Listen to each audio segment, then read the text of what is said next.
Buenos nachos, amigos, and welcome to another fantastic episode of Record Breakers. I'm PETEY, RAVE, your man with no plan. Here with me is my usual crew. We've got a new face, but we'll come back to him. We've got Drew. Hey! We've got Patrick. Hello.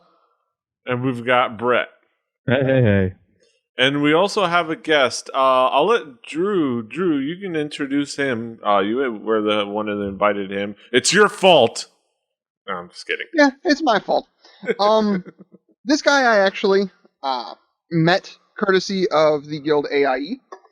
He is the raid leader for the raid team I am in World of Warcraft. Pretty nice guy. Goes by Jericho there. Goes by Alex in real life. Alex, how you doing? IRL. In IRL, I am Alex. Oh, Good, man. IRL. I'm good, man. Thanks so much for having me, guys. I dig the show, and I look forward to talking about some cool music. Yeah. So thanks for having me. This is good. Mm-hmm. We're here, of course, to talk about music. Alex is here providing us, sharing an album with us. Why don't you go ahead and let us know, what is the album we're talking about this week, Alex? So this is Nathaniel Rateliff and the Night Sweats. So this is a cool band, and it's a self-titled album, and it's got kind of this soul R&B, folk and bluesy sort of feel, and wanted to get your all's thoughts on the album. I actually discovered it because my mother introduced it to me, believe it or not. Nice. And believe it or not, my mom actually has great taste in music. She likes a whole bunch of different stuff. And so when she sends me something, I'm like, oh yeah, I gotta give it a listen. So it kind of resonated with me as a musician. I appreciate it. So wanted to see what you all thought. Mm-hmm. Let's start with Drew. What were your expectations coming into this album? I had absolutely no expectations. This is not a name that I've heard before. The band, the Night Sweats, I have not heard of. All I got was, when I loaded them up into Google Music, was their picture. And it was a bunch of bearded white dudes and a non-bearded black man. And that was all I got. That is what I had to go off of. Yes. I had no expectations going into this, and we'll go into what I thought in a bit. Mm-hmm. Patrick, what expectations did you have coming into this album? So the first thing I heard about this album was Drew in our group chat sending a picture of the cover, which is just a hairy chest with a lot of turquoise jewelry. Yes. And that's it. And you see a hairy chest and turquoise jewelry, and you have no idea what you're getting. For all I knew, this was like a southern hip-hop record. Yes. I had no idea. And the band name, Nathaniel Rateliff and the Night Sweats, you don't know. So I came in blind, and I think that was the correct way to come into this. Mm-hmm. Brett, what were your expectations? Well, on the theme of the first thing I saw of this band, no, I have no experience with this album before this listen, and the first notification I got about what this band was or was going to be was the picture of the album cover with the hairy chest and like a necklace and like some tattoos. I thought this was going to be a funk record, honestly. Like I didn't know what, like it kind of looked like is this going to be another Chromeo? Is this going to be like what was like I had no clue. Yeah. But yeah, boy was I surprised because I seriously had to, like, that kind of jewelry does not speak to the sound of the music that came out. Yeah. This is very true. They had like some Mr. T chain going on. It was very it was nuts. So yeah, Alex. I was going to say in post, if you could just have the album cover just like sort of fly across on the YouTube video, that'd be great. Yeah. But yeah, Alex, how would you describe this album thematically? How would you describe the sound of this album? Well, like I said, I think there's a lot of themes of R&B and soul, some gospel here and there, which is kind of different. This is very different from the type of stuff I tend to listen to. I tend to listen to more, classic rock and some, newer stuff. And I listen to a wide variety of stuff, but this was something that kind of opened up my eyes a little bit, and I kind of digged it. But I definitely heard some stuff, like Southside Johnny, if you guys are familiar with him, the guy's voice sounds very similar to that dude. And then, you also get some really cool kind of bluesy guitar licks happening in between. It doesn't have as much of the big band sound as somebody like Southside Johnny, but there's some really cool themes that kind of match that, Van Morrison and some others. So, yeah, I really liked some of the bluesiness to it, and some of the soul, the soul. The dude's voice is freaking good. That's what I really liked about it. I liked it, especially the beginning part of the album. It slows down a bit at the end, which I'm not a huge fan of. I kind of wanted to let's keep this party going, and then all of a sudden it just kind of mellows out. Not a huge fan of that, but overall, I like the sound. Drew, what would be the themes elements that caught your attention? How would you describe the sound? I'm gonna start out by saying, holy shit. Where was this? This is well within my wheelhouse. Anybody that knows me knows I'm a fan of the horns. I'm a big fan of music such as the soul and the R&B. I've brought some soul infused ska on the show before with the likes of Dios Gone Bad and Westbound Train. So I am no stranger to the newer soul revival that seems to be happening. And I love it. I'm a big fan of it, and this fits within that mold pretty well. It has a lot of soul, a lot of R&B. There's some really groovy bass lines going on here and there. And just fun horns. And it's that, to me, we talked a few weeks back about the Strokes and how they tried to achieve the old school sound.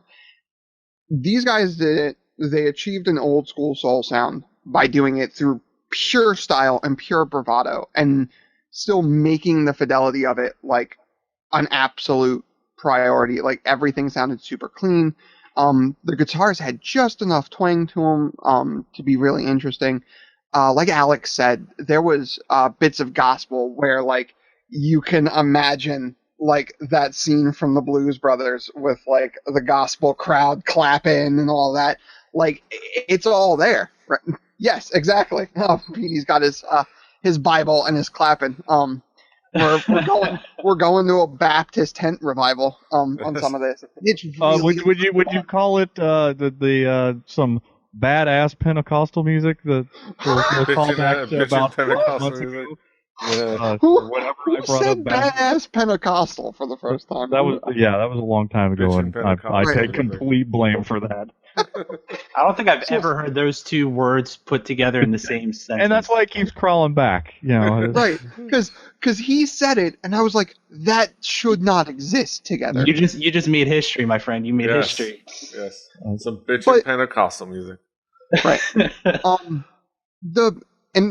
But to sort of round out, Rateliff's vocals were great. It just had that. It was dripping with that soulful depth to it, and that's really cool.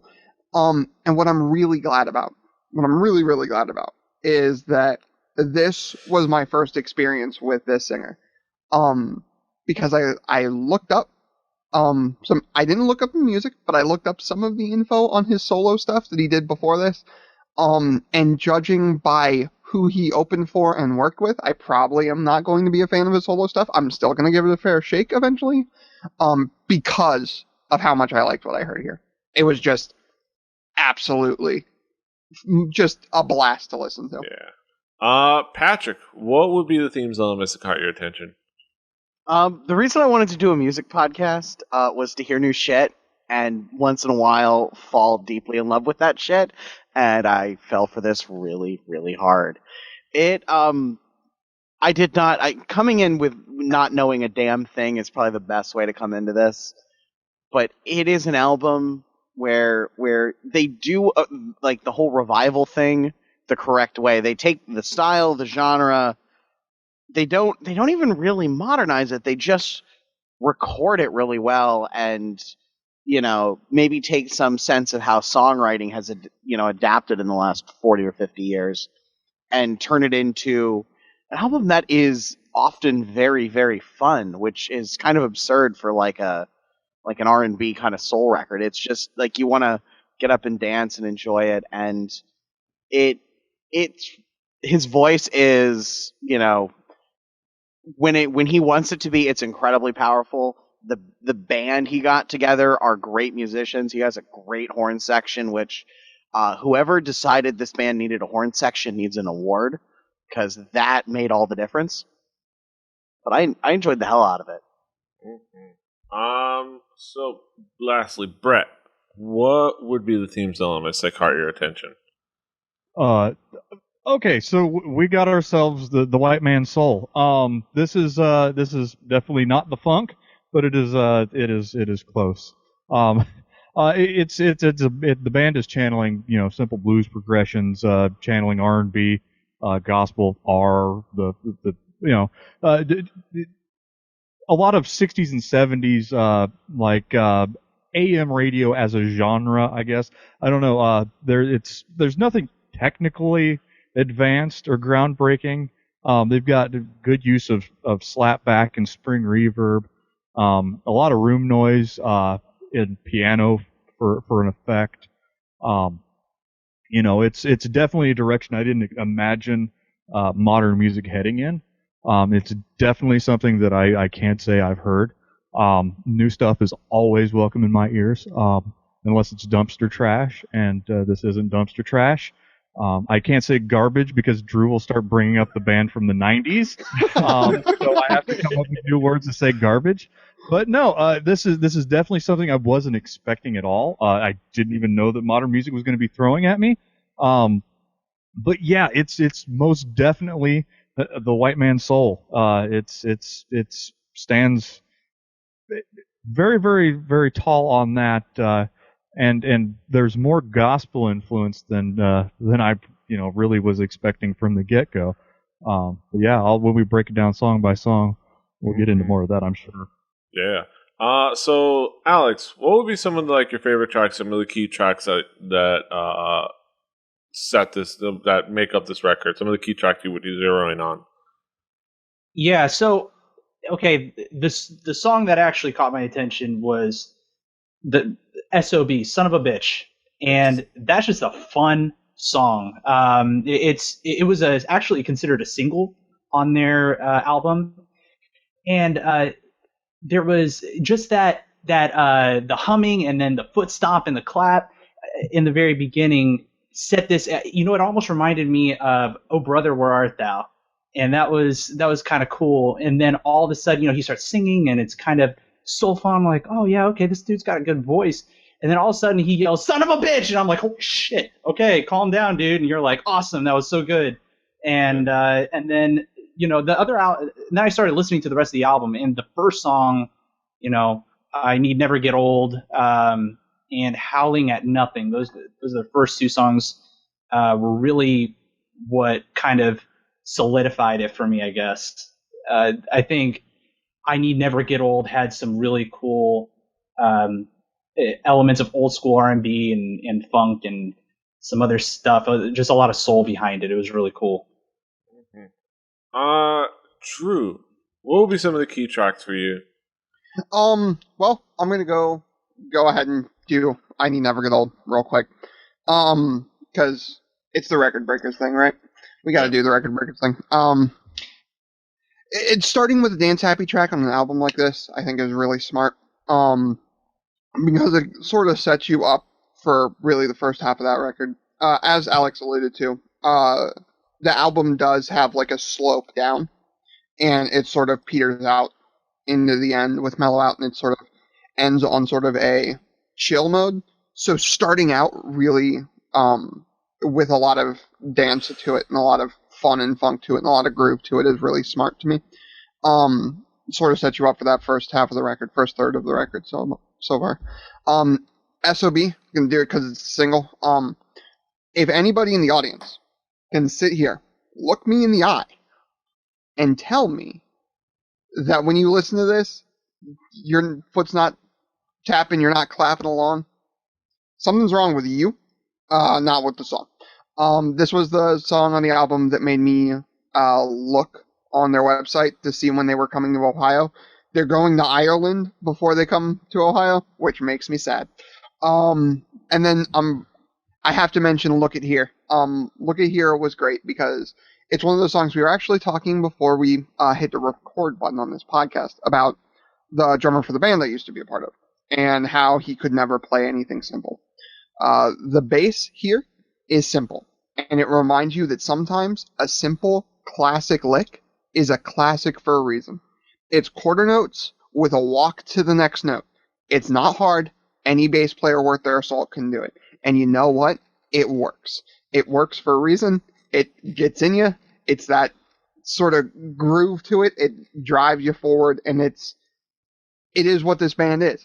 It's not overly complicated musically. It's solid musically. Everything throughout the album, I think, is sort of quintessential of that bass part. It's simple and it's solid and it's done right.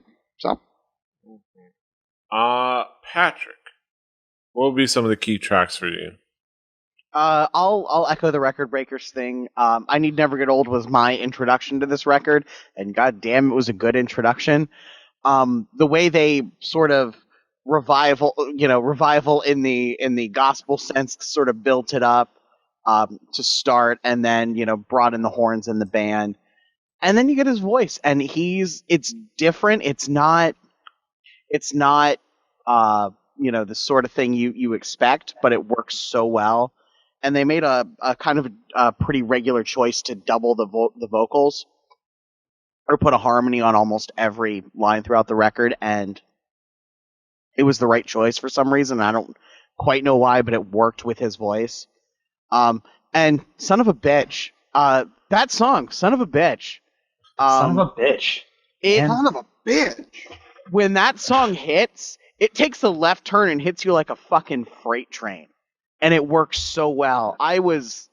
You hear that and you're like, that song is going to make this guy some serious money. That is a great out of nowhere genre-wise song that will probably in the right way get that guy noticed by the right people to make him lots of money. And he deserves it because it's so good, but it's still pretty and well executed, and it's not a happy song about happy things. Yeah.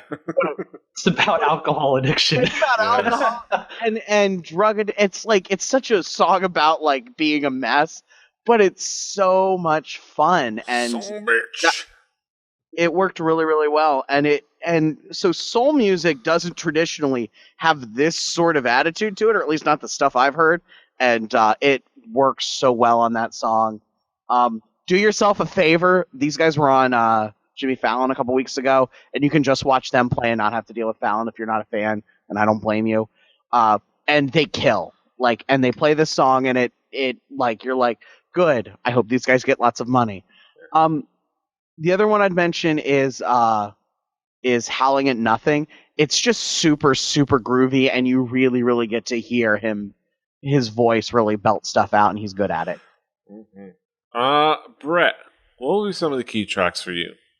Okay, trying so hard not to know. There's some fuzzed out, muted bass that was in the back of the mix. It wasn't very loud, but it gave it the sound like a speaker was blown. And that is a good effect to have with this kind of music.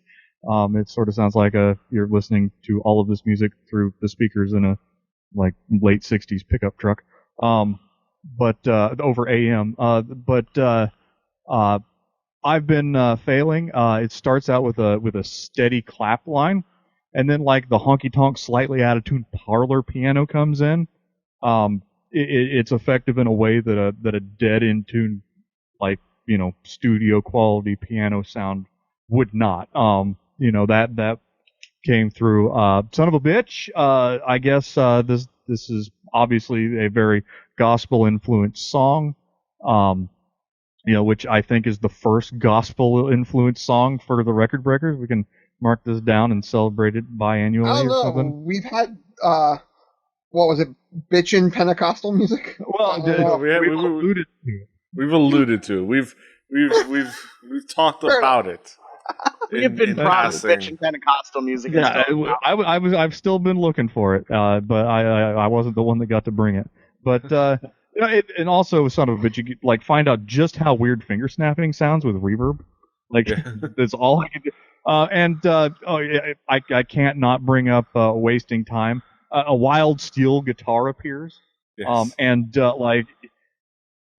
saying that we cater to a certain audience member who is a pedal steel player. I have to bring it up. There you go, Squiggles. I love you. I hope when he listened to this album, he noticed. I have a feeling Squigs might enjoy this. I don't know. We'll have to find that out. I'm sure he'll let us know as soon as he listens to it, because I'll be asking. But the thing about that song specifically is it is uncannily like oddly enough, Bad Religion song called Man with a Mission that also has a steel guitar and the same progression, and the steel guitar even like does the same things. But that's my problem for listening to way too much Bad Religion. That's on Recipe for Hate Kids. It's a good album. We might listen to that sometime. But yeah, those are there are a lot of songs. But those are the ones that I cling to as being parts that stuck in my head. Also, a lot of reverb. Yes, a lot of reverb. A lot of fun reverb. Yeah. So let's bring it back around the horn. Drew, what will be your conclusive thoughts on the album? As I said, when we started this show, that when I was talking to you guys as we started the show, I was looking forward to using this as a vehicle to cater to my new music addiction, finding new stuff and new cool stuff to listen to. And that's what this is. This definitely is going to make a regular rotation pick to me. This is right in between my Westbound Train and my Deal's Gone Bad in my love of soulful voice and cool horn lines. This is something that if you dig that sound, I've also been poking around online at different videos and stuff, like the Jimmy Fallon video, like the Conan video, stuff like that, and just looking around, just watching things, and I've seen them both compare to Otis Redding and the E Street Band, which is not terribly far off for the tone of the band nor the singer. So if you're fans of either one of those things or any of the things I've mentioned, the Deal's Gone Bads and whatnot, I say definitely give these guys a listen. I was not expecting this from Alex, and what I got was fantastic. So. Yeah. Patrick, what would be your conclusive thoughts on the album? To call back to how Alex introduced this, I wish my mom brought me as cool a music as this. This is your mom must be cool. We'll just state that for the record. She must be. She's good people. I like her. I don't know. I like her. But it's so much fun. This is one of those, I think you can give this to anyone who enjoys music and they will find something to like about it, because it is, if nothing else, well executed in its genre. I think it's fun to bring back old stuff. I get that it's not breaking any ground stylistically. But this is, when was the last time you heard a record like this that was new? There's been kind of this, folk has been really big lately with like the Mumford and Sons of the world and that sort of, and that didn't really resonate with me, but this totally does. If we're going to get like 4 or 5 different like R&B soul groups out trying to recapture this like sound because of this record, it will be okay for it. It's really good and you should listen to it. Brett, what will be your conclusive thoughts on the album? Okay. I'm not distracted. It's just I gotta come to this the correct way. There's one sound that this album brings to the table. If you don't enjoy that one thing, you're gonna have a hard time getting through. Unlike a previous album that we listened to, where the vocals were the only thing that were remotely sounding like they were trying to do something. This whole band is trying to do something that if you weren't into 60s and 70s R&B or that sound like old EPs of music that your grandparents didn't like because you're from Indiana and they didn't listen to that kind of music. But no, because you're a white guy in the Midwest. Well, your parents may not have I'll have it be known, 3 of us, and I don't call we're Patrick's from the East Coast. most of us, except for PETEY, are white people from mid-America. But you know, I think there are a lot of things that a person could like about this album. It never grew on me. That was not the kind of music that I was into. I preferred my blues without the rhythm part in front of it. But you know, it's something that, you know, is not exactly fresh because it's a rehash of an old style, but it's something that you don't hear. And I'm sure that, you know, in the future, the way that you know, the internet spit all sorts of stuff at me, it's not gonna be too long till everybody hears about this. I mean, it's an issue of taste, and it's not anybody's fault but my own for having the taste. Your mileage may vary. You know, I'll be looking to see what these guys do later because, you know, like every band, you can only put out so much of the same thing before you have to pivot a little bit. And seeing what these guys do when that time comes might bring something like ridiculous. As the band matures and they can't just stand on a certain type of sound. You know, you can't just like you can't be an indie rock band with a banjo in it anymore and have people be like, oh, a banjo. You know, it's one of those things where I think that a little bit of time and a little bit of honing and that might be something that I'm into. But as for right now, I wasn't offended. It wasn't God. It wasn't Glassjaw. It wasn't God. Oh, sorry. But you know, the episode that nobody will hear because that music was so bad it deleted our episode. Even took out innocent collateral in the right. Glassjaw was so bad it took out the Moody Blues with it, which was a fantastic album. You can made me make a recap, and then made us put them together and create the most yin yang of all episodes in one. But it did bring us Squiggles, our steel guitar player that we brought up before. He started listening to Glassjaw while we were talking about Glassjaw and had an opinion on Glassjaw as soon as he listened to it, which was great. It was a live review. Yes. But you know, I've listened to 2 tracks of this while we were talking, and this is terrible. Was essentially his review. Yeah. But this ain't that. Yeah, this ain't that. So. Yeah. So it has that going for it, which is nice. I will say, you know, because of the place I work, I got a chance to listen to this album on a pair of Audi's headphones on a headphone amplifier, and that was pretty nice. So overall, this is a good album. Alex, it is mixed pretty well. Mm-hmm. Alex, what would be your conclusive thoughts on the album? Well, like I said, it's not my normal go-to genre.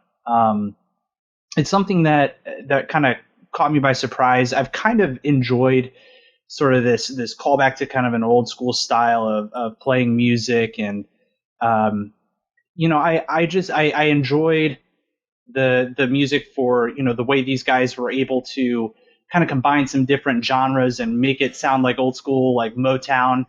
And I would say if Motown was your thing, you know, for instance, I showed this to my in-laws yesterday, and while Drew, we were watching the Ohio State game, and OH. Yes. OH. Hey, now. There we go. We have the most marketing of any team other than the Blue Jays. Rest in peace. And we were. I had this CD, and I was showing my in-laws, and they were actually really into it because that's their sort of music. They really enjoyed, like, you know, Southside Johnny and, you know, Bruce Springsteen and, you know, some of that sort of stuff. So if that's your sort of music, you'd enjoy this. That's what I think it is. Yeah, you might dig on this. There's a lot of good in this album. But yeah, those are our thoughts. And now we get to the main event of the evening. We get to our haiku reviews. It's been over 100 episodes, and the main event is never the haiku. I know. But it always is the haiku. Yeah, I enjoy it. Yes, exactly. It's like, watch a bunch of white dudes do bad poetry from another culture. It's great. Exactly. It's great. White dudes and PETEY. Sorry. Yes. I don't want to lump you into us. I'm pretty white. I could pull up my sleeve and you see some nice... Okay, Pedro. All right, so we'll get to our haikus. I'll start with Drew. Let's do the same order. What is your haiku? Sometimes I am just blindsided by the amount of discovery. Mm-hmm. Patrick, what is your haiku? Revival done right. The reason I do this show. A welcome surprise. I'm going to do mine in the middle. Very classic sound, served with powerful vocals, performed with passion. Brett, what is your haiku? A fresh kind of sound from a bearded Missourian. Not my can of beans. Alex, what is your haiku? Cool hat, awesome beard, because he's got that awesome hat going and all that. Old school sound keeps true to roots. The Force Awakens. Because that trailer, you guys. The trailer came out, and it was freaking cool. It's the sabers and the robots and the things. You mean? Oh, my goodness. What? Wait, why did you turn into a Jewish grandmother, Pete? I don't know. Because I worry. He's in South Florida. It's the thing. It just comes out of me. South Florida is the land of the Jewish grandma. That is true. And the abuelitas. I could become. I have it all in me. I have the Jewish grandmother and have the abuelitas all inside me. I can pull it out at any moment. I'm half Cuban as well, so I get the abuelita thing. Yes. We got that. I'll go ahead. I'll serve us up some cafecitos. We'll I'm leaving. When Next on Cuban Cast. Cuacast. Meng. Yeah. No sabes Meng. Hacer. Que no hacer. Oh, we've been taken over by Cubans. Yes. On another note, call your mother. She worries. Petey can wear lots of hats. The only one that makes me sad is the one he's wearing now. Hey, this isn't basketball cast either. Yes. All right. That being said, I think that's all that's all there is to it for the Record Breakers routine. How about a shameless plug for me? Yes, let's do that. Alex, what do you got going on in the internets and the interwebs? I wanted to tell people about my podcast. I love your all's podcast, so I want your all's folks to know about my stuff. I have a podcast called the Geek 30 Happy Hour, and it's me and my buddy Jojo. We invite a friend on to basically sit down and talk about things going on in geek culture and talking about video games, lots of Star Wars talk, all while enjoying a beer that we feature that episode. So it's a lot of, we're trying to do some new stuff, some local breweries here in the DC area, as well as kind of other stuff that we haven't ever had before. So we invite you guys to have a drink along with us and listen to the podcast. We have a ton of fun. So you can go to geek30.com. You spell out the word 30 and you'll find us there. Do the thing. Go check it out. Of course, you can find us all over the internet. Alex, where can they find you? What is your handles? What are your things? Find me on Twitter. At Alex Albisu. Last name is spelled A-L-B as in boy, I-S as in Sam, U. Yes. All the podcast stuff, I retweet all that stuff. So. Mm-hmm. And of course, the rest of us, you can find us all over the internet. Patrick is at the Swagger. Brett is at HIBBARD, HIBBITYBIBBARD. Drew is at XDruciferX. I'm at PETEY RAVE. It shows at 4 Record Breakers. That's the number 4. Record Breakers. RecordBreakersPodcast.com. RecordBreakersPodcast@gmail.com. iTunes, Stitcher, Rebellion TV on YouTube. Rebellion.net for this and other shows. Share, like, subscribe, do all the things. Until next time. Hasta los huevos. What's our next episode? Oh, the next episode. I haven't happened in so long. It's so yes. great. Oh, what I told you all last week. It's going to be my album, which is Fountains of Wayne. Welcome Interstate Managers. We'll talk about it next week. Go check it out on the Spotify playlist. Play Record Breakers the home game. Yes. Etc. Etc. Etc. Yada, yada, yada. Etc. Already did the thing, so you know it. Until next time, hasta los huevos. Toodaloo. See ya. Booyah! Annyeong.